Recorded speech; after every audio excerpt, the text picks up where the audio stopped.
La deuxième partie, les versets 21 au 38. L'évangile de Jean, chapitre 13, à partir du verset 21 jusqu'à la fin.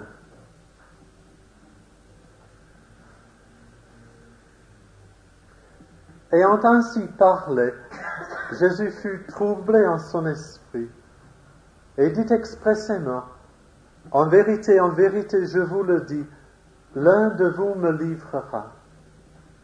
Les disciples se regardaient les uns les autres, ne sachant de qui ils parlaient.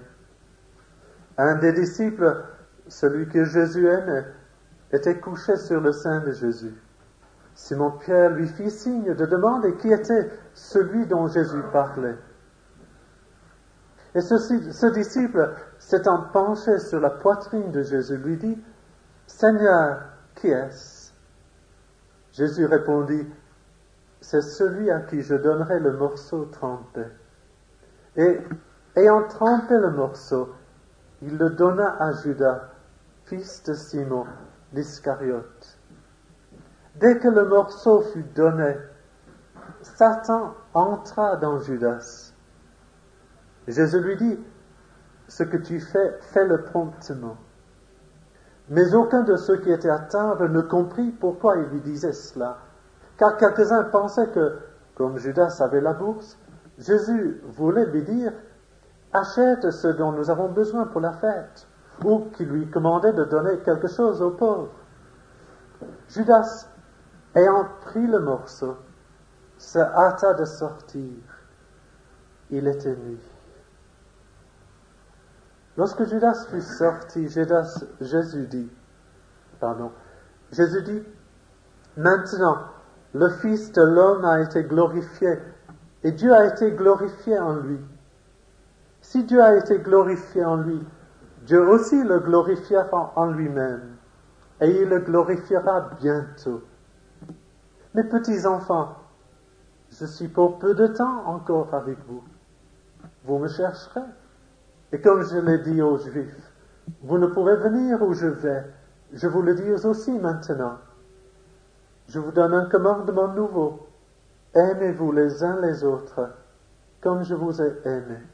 Vous aussi, aimez-vous les uns les autres. À ceci, tous connaîtront que vous êtes mes disciples, si vous avez de l'amour les uns pour les autres. Simon-Pierre lui dit, « Seigneur, où vas-tu » Jésus répondit, « Tu ne peux pas maintenant me suivre où je vais, mais tu me suivras plus tard. » « Seigneur, lui dit Pierre, pourquoi ne puis-je pas te suivre maintenant ? Je donnerai ma vie pour toi. Jésus répondit, « Tu donneras ta vie pour moi ? En vérité, je te le dis. Le coq ne chantera pas que tu ne m'aies renié 3 fois. » Vous avez déjà remarqué que ce chapitre commence avec l'amour du Seigneur. Il nous a dit au premier verset que Jésus, sachant que son heure était venue de passer de ce monde au Père, et ayant aimé les siens qui étaient dans le monde, mit le comble à son amour pour eux. Et il a manifesté la mesure ou la grandeur de son amour par son abaissement, par son humilité, lorsqu'il leur a lavé les pieds. Ce chapitre termine par l'amour. Au verset 34, le Seigneur nous exhorte, « Aimez-vous les uns les autres. » Et cette démonstration de l'humilité nous était nécessaire pour que nous puissions apprendre à nous aimer les uns les autres mutuellement. Sans humilité, il n'y a pas d'amour. On peut même dire que toutes ces vertus chrétiennes ne sont que des facettes de l'amour.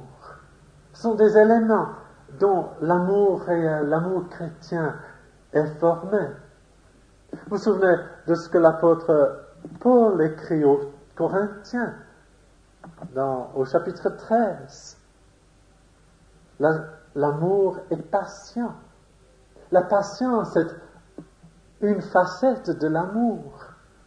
La bonté en est une autre. L'amour n'est point envieux.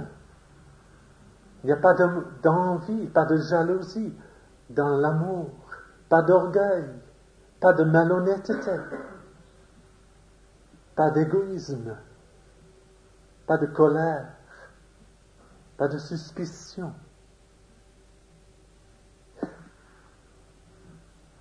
Et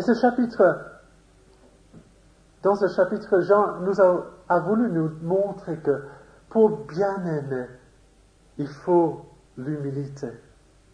Mais je pense qu'il a voulu aussi nous dire autre chose.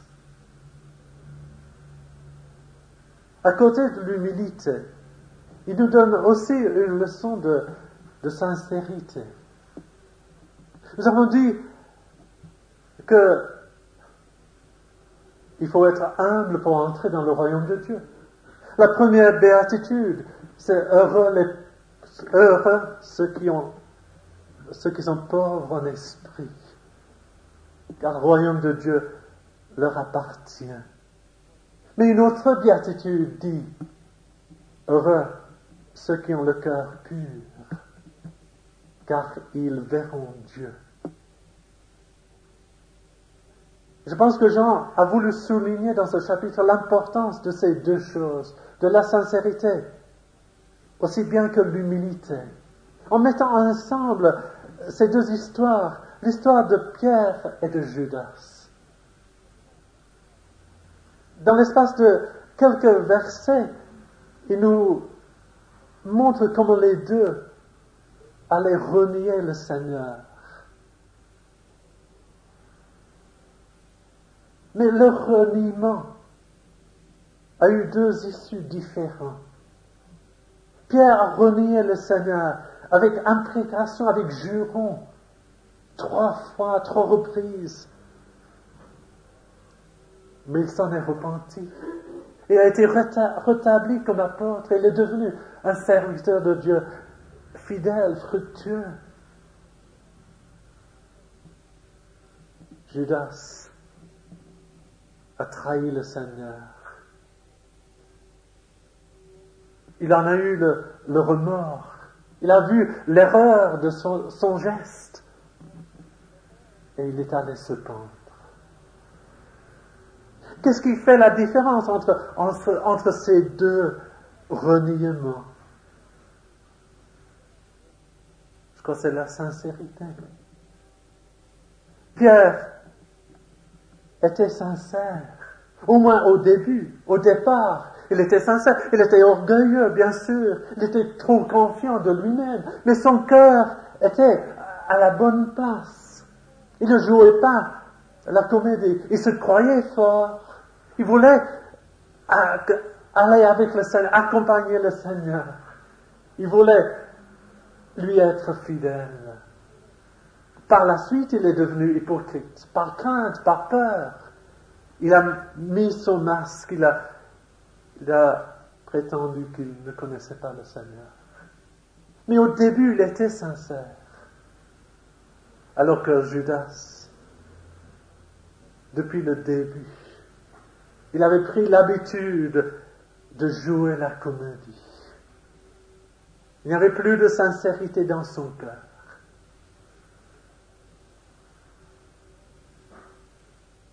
Il était hypocrite. Et il est allé à sa perdition. La sincérité, Jean veut nous dire, elle aussi est très importante. Si nous voulons vivre une vie fructueuse, une vie de service, la vie d'Église, il faut être sincère. Nous pouvons estimer l'importance de la sincérité en voyant d'abord ce que Jésus dit à son sujet. Lorsqu'il parlait de l'hypocrisie des pharisiens, il employait une image très frappante. Il parlait du levain des pharisiens. Vous savez ce que ça veut dire, vous comprenez tout de suite. L'image, c'est la saison de faire des beignets. Donc, vous voyez comment cela agit le levain. On met un petit peu dans la pâte. On la met au chaud et 2-3 heures après, je pense, toute la pâte est levée. Ça se répand rapidement, sans bruit. On n'entend rien. On ne voit rien. Aucun changement de couleur. Rien d'extraordinaire. Mais avec efficacité, réellement, jusqu'aux limites, l'hypocrisie exerce son influence. De même, dans l'Église, une attitude hypocrite corrompt, vicie toute la vie de l'Église. C'est pourquoi je crois que le jugement de Dieu est tombé si sévèrement sur Ananias et Saphira. La vie de l'Église, cette Église naissante, aurait été compromise dès le début. Nous voyons la même chose en Samarie, lorsque Simon le magicien aussi voulait faire l'hypocrite. Et l'apôtre Pierre, de nouveau, lui l'a jugé tout de suite.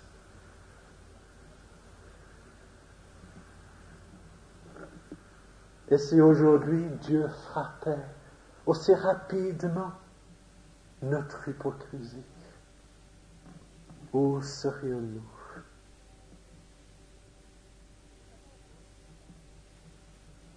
Mais les apôtres aussi parlent du danger de l'hypocrisie. Par exemple, l'apôtre Pierre, dans son épître, nous exhorte d'abord: aimez-vous ardemment les uns les autres par un amour fraternel sincère. Et puis il continue, au début du chapitre 2, rejetant donc toute malice, toute ruse, la dissimulation, l'envie.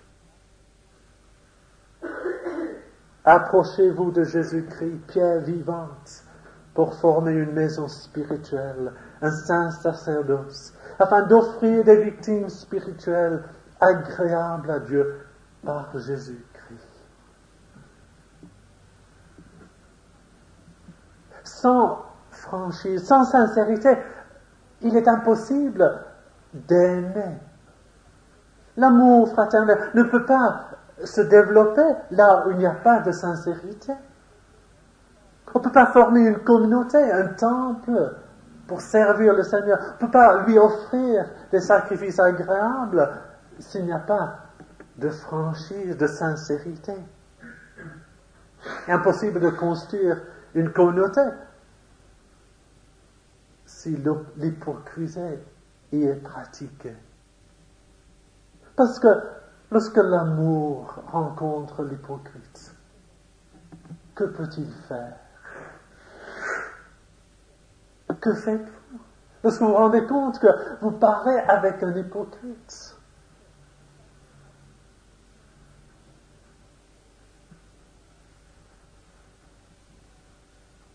Il nous a dit dans ce chapitre 13, au verset 21, Jésus fut troublé en son esprit. Elle dit expressément: en vérité, je vous le dis, l'un de vous me livrera. Il sait donc que Judas va le trahir, que Judas joue l'hypocrite. Et Jésus est troublé dans son esprit. Il ne sait pas que faire. Enfin, il a déjà tout fait pour exhorter, pour avertir Judas, pour le remettre sur le bon chemin. Mais Judas insiste, il ne veut pas abandonner son jeu. Et le Seigneur est troublé dans son esprit.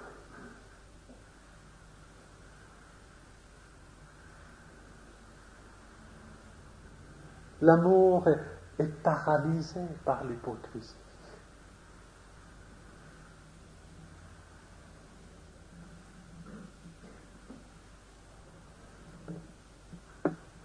L'apôtre Paul nous répète la même leçon lorsqu'il écrit aux Éphésiens, chapitre 4, verset 25.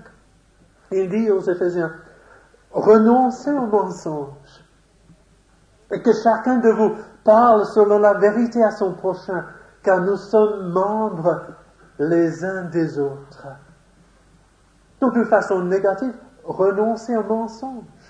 D'une façon positive, que chacun parle selon la vérité à son prochain. Que nos paroles, que nos communications soient libres de toute fausseté, de tout mensonge, de tout ce qui n'est pas vrai. Qu'elles soient authentiques, franches. Qu'il n'y ait pas de façade dans nos relations mutuelles. Mais que nos paroles servent à édifier, à construire des ponts entre nous, à établir, à créer une réelle communion. Et ce que l'apôtre dit est vrai pour toute communauté. Que ce soit la communauté à deux, d'hommes et femmes. Il n'y a pas de vraie communion si le mari n'est pas franc avec sa femme, si la femme n'est pas franche avec son mari. On ne peut pas vivre vraiment la vie conjugale sans sincérité, sans franchise. On ne peut pas vraiment vivre la vie de famille sans franchise. Je me réjouis d'entendre d'une famille dans l'église de Forbach que la maman, après avoir passé un dimanche où elle avait couru pour faire le ménage, pour faire le repas, pour faire un tas de choses, elle était fatiguée à la fin de la journée. Et son fils, qui n'a que 16 ans, lui dit, « Maman, je pense qu'aujourd'hui, je ressemble plutôt à Marthe qu'à Marie. » Quelle franchise, Elle a éclaté en pleurs. Ça lui a fait du bien. Mais il faut que nous ayons cette liberté de partage, d'exposer avec amour les erreurs des uns et des autres, pour que nous puissions ensemble servir le Seigneur.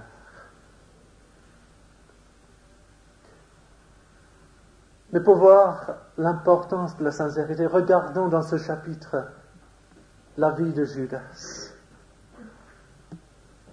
Nous voyons que l'hypocrisie endurcit son cœur et l'aveugle. Depuis 3 ans, il est disciple du Seigneur. Il fait semblant d'être disciple. Il suit le Seigneur partout. Il ne discute pas avec lui. Il ne montre aucune opposition. Il ne critique pas son enseignement. Il fait semblant d'être pleinement d'accord avec le Seigneur. Il participe à la vie de la communauté des disciples. Il semble qu'il est pleinement d'accord avec eux. Il veut obéir le Seigneur, veut mettre en pratique sa parole. Il chante les mêmes cantiques. Il emploie le même langage. Il participe aux tournées d'évangélisation. Il guérit des malades. Il chasse les démons. Il accomplit des miracles comme les autres.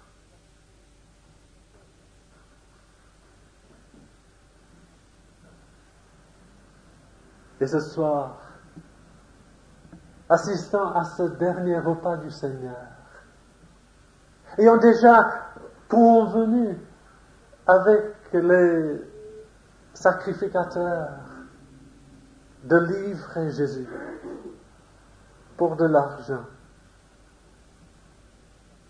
Il s'incline à la table avec les autres. Il permet au Seigneur de lui laver les pieds. Il participe au repas. Il reçoit le pain de la main du Seigneur. Plus tard, il va recevoir le baiser dans le jardin de Gethsémane. Tout cela, ce n'est que de la comédie. Et que pense-t-il? Il pense qu'il peut le faire impunément, sans courir aucun jugement. Quel aveuglement! Que de fois il a vu le Seigneur exposer les pensées des autres. Que de fois le Seigneur a manifesté clairement qu'il lisait ce que les autres avaient dans leur cœur. Et pense-t-il que lui, il est différent? Que lui, ses pensées sont cachées au Seigneur? Que de fois il a entendu le Seigneur dénoncer les hypocrites? Et pense-t-il, dans son aveuglement, dans sa folie, il pense que lui, il échappera au jugement. L'hypocrisie aveugle, endurcie.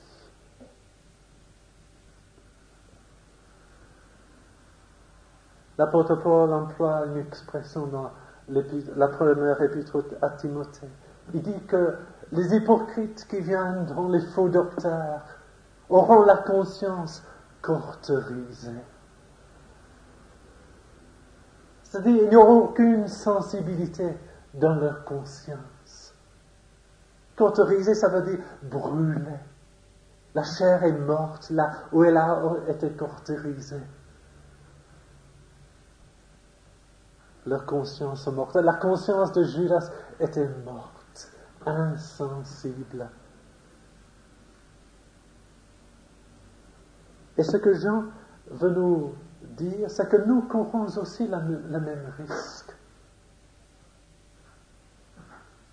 D'abord, ceux d'entre nous qui n'ont pas encore pris position pour le Seigneur, qui ont fréquenté ces réunions depuis des mois, des années, peut-être, qui font semblant d'écouter la parole de Dieu, qui, en venant ici, dimanche après dimanche, font semblant de vouloir écouter, de vouloir devenir chrétien. L'exemple de Judas, c'est un avertissement. On peut résister au Seigneur. On peut refuser de se soumettre à lui. On peut jouer la comédie. Et en le faisant, on s'endurcit. On se rend aveugle. Quelle folie! Examinez-vous. Je dis, examinez-vous si vous n'avez pas encore pris position clairement. Mais c'est une leçon pour nous tous.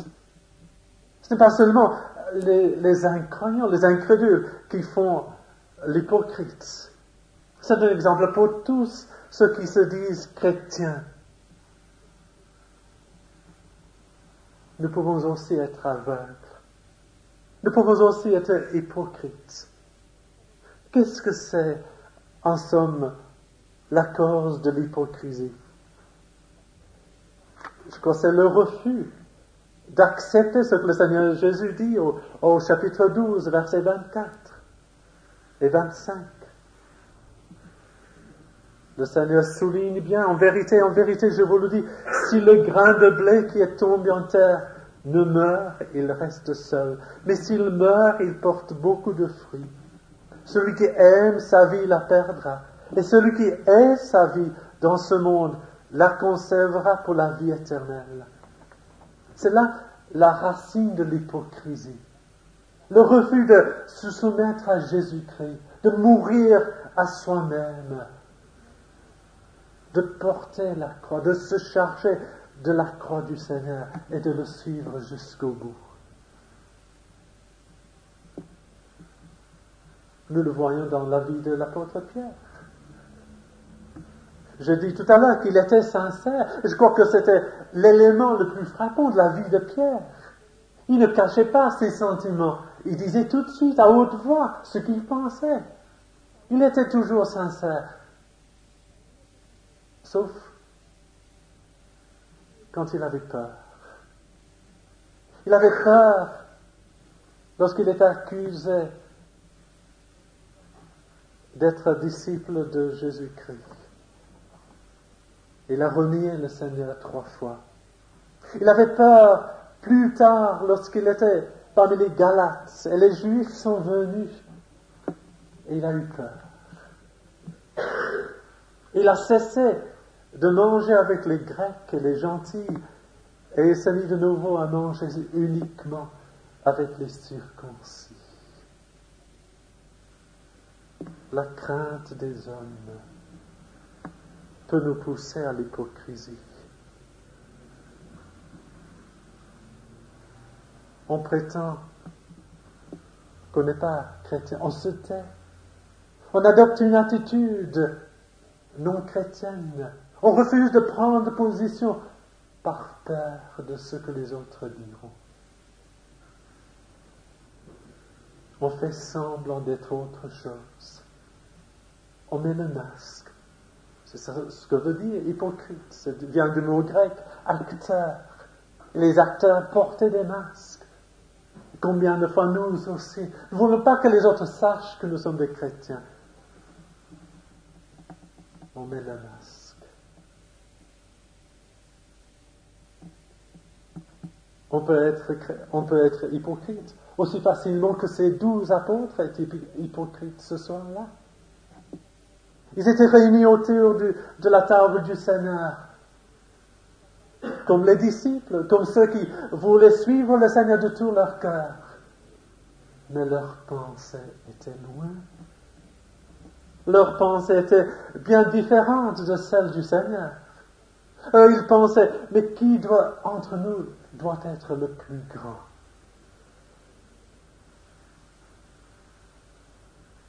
Et combien de fois nous avons assisté aux réunions, assisté à la scène, assisté au culte, saluer nos frères et sœurs, les embrasser, leur donner un bon baiser fraternel, alors que nos cœurs et nos pensées étaient lointains. Faire semblant, nous pouvons tous le faire. Trop facilement. Nous avons dit que l'hypocrisie aveugle. Jésus l'a dit aussi dans les évangiles. Il dit que l'hypocrite ne voit pas la poutre dans son œil, mais il va chercher la paille dans l'autre. Et combien de fois nous l'avons fait?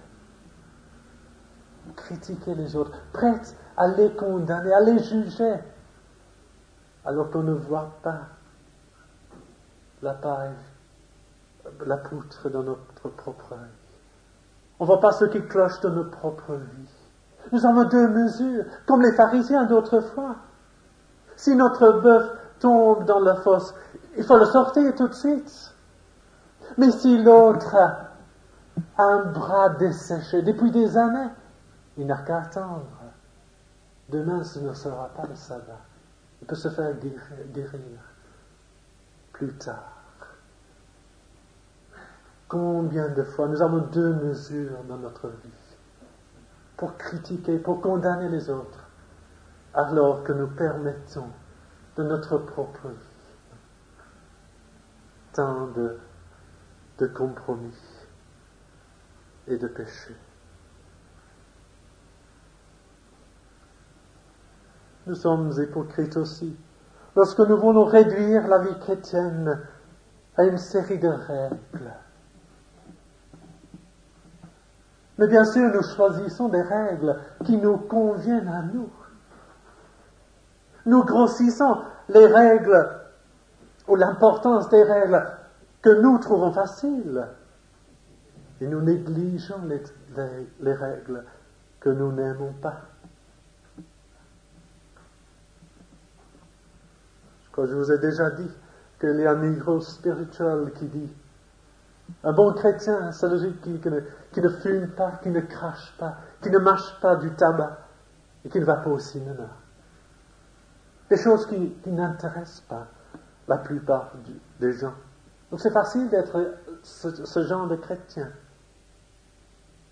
Mais nous aussi, nous choisissons nos règles. Ceux qui trouvent que c'est facile d'assister à la scène, disent c'est ça la marque d'un bon chrétien. Il est toujours là à la scène. Celui qui trouve facile de faire du colportage dit voilà, c'est ça la marque d'un bon chrétien. Il fait du colportage. L'autre dit non, c'est celui qui donne des traités partout. Un autre, c'est celui qui donne beaucoup d'argent, parce que lui, il y en a beaucoup.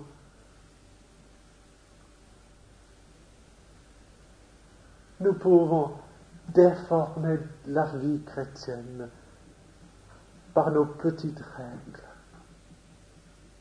Ce n'est que de l'hypocrisie. Il faut l'appeler par son propre nom.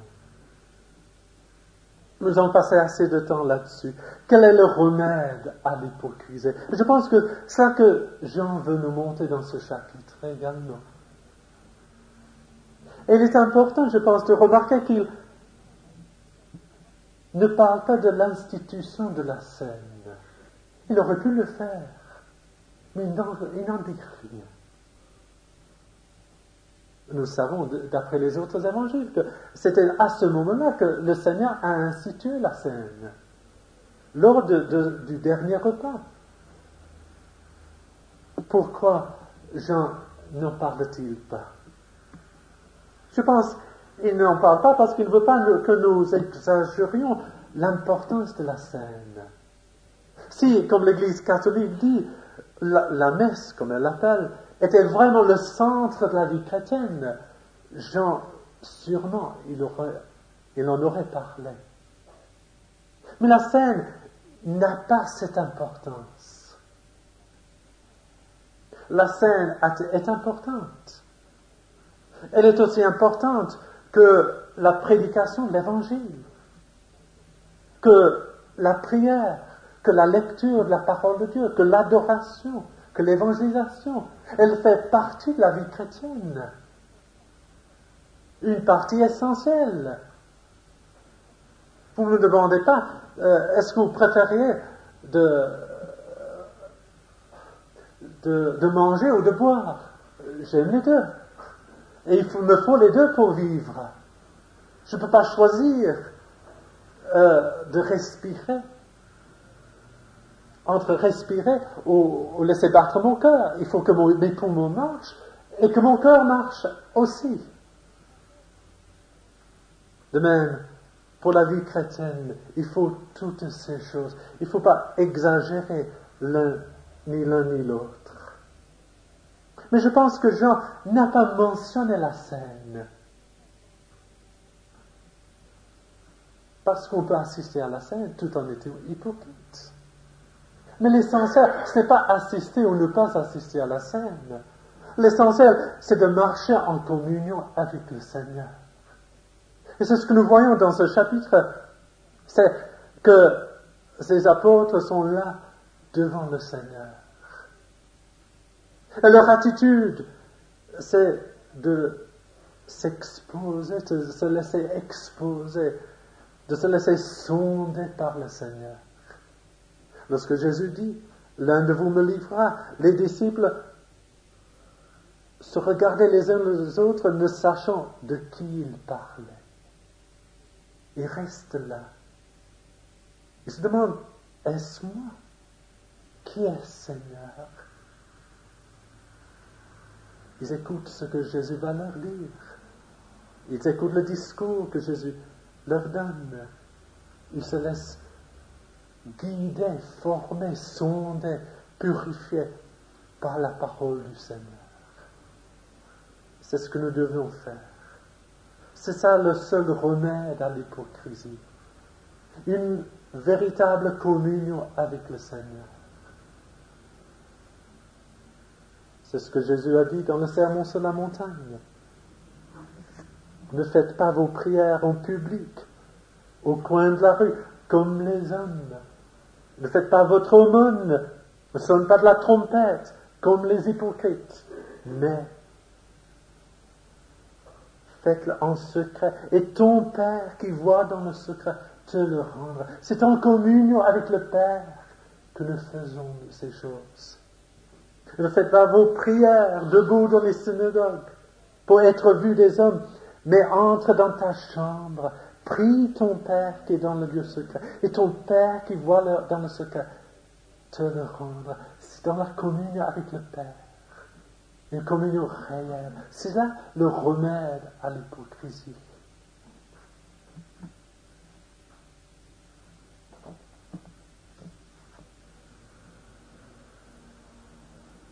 Et lorsque Jésus avertit les disciples contre la crainte des hommes, il leur dit de craindre plutôt Dieu. Il n'y a rien de caché qui ne doit être découvert, ni de secret qui ne doivent être connus. C'est pourquoi tout ce que vous aurez dit dans les ténèbres sera entendu dans la lumière, et ce que vous aurez dit à l'oreille dans les chambres sera prêché sur les toits. Vivez donc dans la communion avec Dieu, de sorte que toutes vos paroles et tous vos gestes soient accomplis sous son regard. C'est là le remède à l'hypocrisie.